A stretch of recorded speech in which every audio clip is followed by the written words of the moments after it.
सात संगत जी प्यार से कहिए धन निरंकार जी। सात संगत जी, दासी की आप सभी संतों से यही प्रार्थना है कि आप दासी के चैनल को लाइक, सब्सक्राइब एवं शेयर अवश्य करें। सात संगत जी, दासी का आज का विषय है खेल है यह जिंदगी। सात संगत जी, तो आइए आज इस विषय को समझते हैं। हम जिस युग में विचरण कर रहे हैं उसमें राहत की सांस लेना भी दूभर हो गया है। समाज में अविवेकी व्यक्तियों का ही प्रभुत्व है। दुष्चरित्र एवं हिंसा का ही बोलबाला है। स्वार्थ एवं धोखाधड़ी एक साधारण सी बात बन गई है। किसी पर विश्वास करना कठिन हो गया है। प्रत्येक व्यक्ति समस्याओं से संघर्षरत है, विकट परिस्थितियों से जूझ रहा है।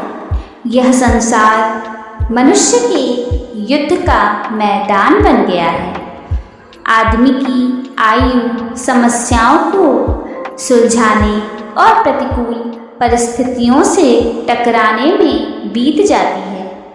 आदमी कर्तव्यों का बोझ उठाते उठाते अंततः शक्तिहीन हो जाता है और अपना सुख चैन गंवा बैठता है। जीवन के इस संघर्ष में कुछ लोग अपनी क्षमताओं को नष्ट कर बैठते हैं और कईयों के विवेक को जंग लग जाता है। अर्थात जीवन की ये दौड़ धूप अधिकांश लोगों को निराशा के अंधकार में ढकेल देती है। किसी बड़े परिणाम को तीव्र इच्छा के अंतर्गत अधिक सोच विचार से किए गए संघर्ष में परास्त हो जाने पर मनुष्य जीवन को अभिशाप समझने लगता है। इसके विपरीत यही संघर्ष लोगों को चिंतनशील बना देता है। अधिकांश को कवि होने की क्षमता से सुशोभित कर देता है। कुछ लोगों को विद्वत्ता की मंजिल पर पहुंचा देता है। ऐसे उत्साही लोग जीवन में उतार चढ़ाव को वरदान समझते हैं। अर्थात जीवन आदमी के लिए वरदान भी है और अभिशाप भी। इस प्रकार जीवन एक खेल है जिसमें हार भी है और जीत भी है। यह एक अलग बात है कि हार कोई पसंद नहीं करता, परंतु दुनिया में ऐसा आदमी कोई नहीं मिल सकता जिसने कभी हार का कड़वा स्वाद ना चखा हो, क्योंकि किसी को हमेशा जीत नसीब नहीं होती। कभी हार जीत में परिवर्तित होती है और कभी जीत हार पर जाकर खत्म होती है। हार में निराश होकर दुखी होना और जीत की खुशी में अहंकार करना साधारण सी बात है। इसके बावजूद हमें जिंदगी के खेल में असफलता और सफलता को खुशी से स्वीकार कर लेना चाहिए। असफलता की स्थिति में सफलता की संभावनाएं उत्पन्न करने में जहां दोगुने उत्साह और जोश से काम लेना जरूरी होता है, वहीं संकल्प में दृढ़ता, श्रेष्ठ विचार, विशाल दृष्टि और झूठे अभिमान से बचाव भी अनिवार्य है। क्योंकि जहाँ संकल्प कमजोर हो, अहंकार हो और अत्यधिक अभिलाषाएं हो, तो वहाँ परिस्थितियों की खींचतान होना स्वाभाविक है। दिन रात कोल्हू के बैल की तरह काम में जुटे रहने से जीवन में सुख नहीं मिलता। प्रत्येक बात पर चिंतित हो जाना और अधिक सोचना जीवन के सुख को छिन्न भिन्न कर देता है। प्रत्येक समस्या की गहराई में जाने से कुछ हाथ नहीं लगता। जिंदगी में सुख के लिए कुछ बातों को भूलना पड़ता है, कुछ को सहन करना पड़ता है और कुछ का सामना करना होता है। वैसे तो हमारी बहुत सी उलझनें हमारे दिमाग की उपज होती है। स्वभाव की करवाहट, शीघ्रता का स्वभाव और कम समय में अधिक काम करने की इच्छा हमें उबड़ खाबड़ रास्ते पर डाल देती है, किंतु हम दूसरों को दोषी ठहराते हैं। यदि हम अपने स्वभाव को बदल लें तो हमारी बहुत सी उलझनें स्वतः समाप्त हो सकती है।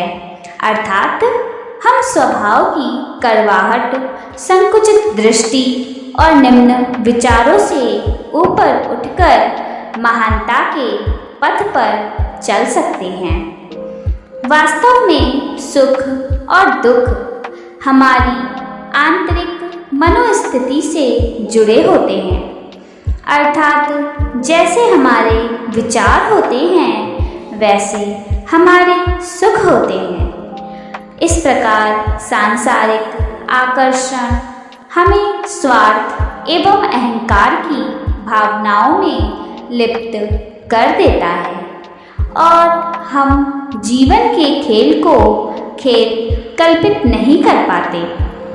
यदि हम परिस्थितियों को पराजित करने की ठान लें और वातावरण के तनाव में ना उलझकर उसे विद्वत्ता से पार करें, जिंदगी की दौड़ धूप में मिली निराशा को दिल के मंदिर में प्रवेश ना करने दें, अपने उत्साह में कमी ना आने दें, अपनी प्रत्येक पराजय को विजय की नींव बना लें, अपनी त्रुटि को सच्चे शिक्षक के रूप में स्वीकार कर लें, तो हमारे लिए जिंदगी की दौड़ धूप वरदान बन सकती है।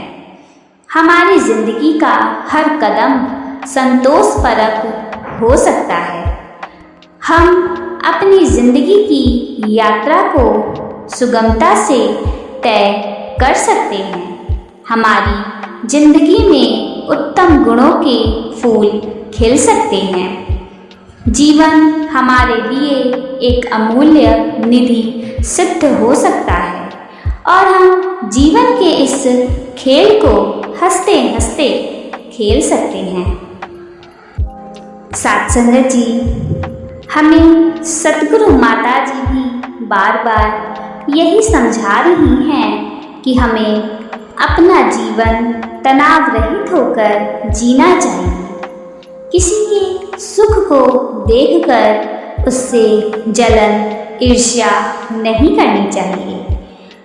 अपनी खुशी में ही हमें खुश रहना चाहिए। दूसरों के दुख को देखकर उनका मजाक नहीं उड़ाना चाहिए।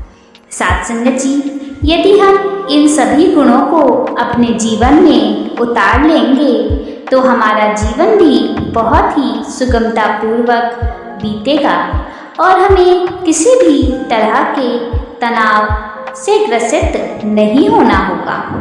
साथ संगत जी, हम सभी को सतगुरु माता जी के विचारों को याद रखना है कि हमें कभी किसी की कहीं भी किसी भी क्षण निंदा नहीं करनी है, ताकि कोई भी दोष हमारे अंदर ना उपज सके। साथ संगत जी, प्यार से कहिए धन निरंकार जी।